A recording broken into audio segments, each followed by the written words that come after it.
Le Seigneur nous fait participants du Saint-Esprit, dans l'intention de nous apprendre avec patience et amour à marcher, à vivre et à être conduits par l'Esprit. Pour apprendre à marcher et à être conduits par l'Esprit, nous devons être dans une sujétion totale au Saint-Esprit. Notre être intérieur doit désirer ardemment une telle conduite. Si nous n'apprenons pas à marcher et à être conduits pas à pas par lui, nous commettrons des erreurs et essuierons des pertes. Au début de notre vie chrétienne, nous accomplissons beaucoup de services divers pour le Seigneur avec zèle. Seulement,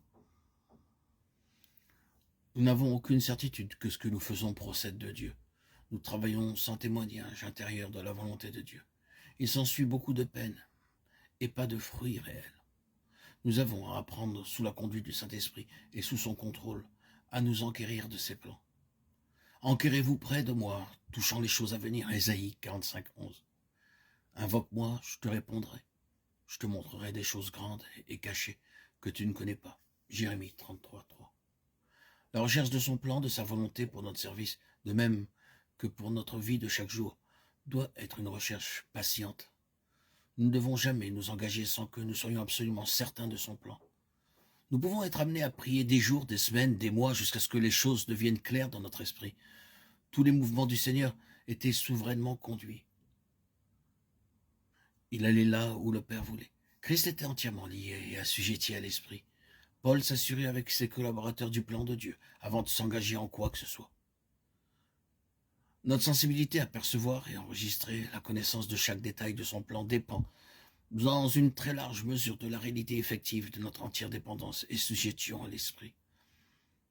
Plus il possède l'être intérieur et nos facultés, plus grande est notre sensibilité à entendre la voix spirituelle de Dieu, celle de la vie exprimant et définissant de plus en plus clairement ses pensées, ses besoins, ses intentions. La présence de l'Esprit est de réaliser sa grande œuvre intérieure, à savoir la conformité au Fils de Dieu. Car la finalité sera l'Église. L'œuvre des mains d'un artiste, Cantique des Cantiques, 7.2.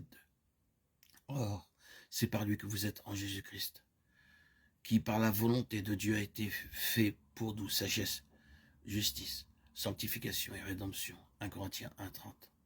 Dans l'introduction de la lettre aux Corinthiens, Paul déclare quant aux croyants de l'Église de Dieu qui est à Corinthe, à ceux qui ont été sanctifiés en Jésus-Christ, appelés à être saints.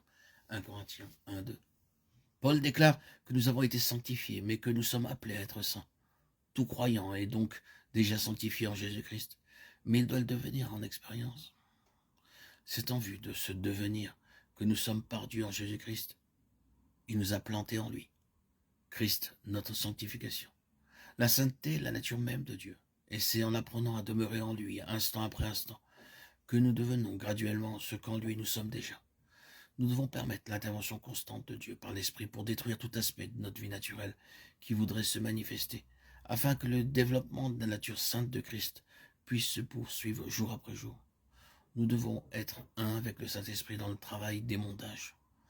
La sainteté est progressive et atteint son plein développement en demeurant un avec Christ dans sa mort, quant à notre vie propre, qui a été jugée une fois pour toutes. Dieu ayant donné son verdict. Jugeons-la aussi, et par une offrande joyeuse, livrons-nous à lui, le vivant.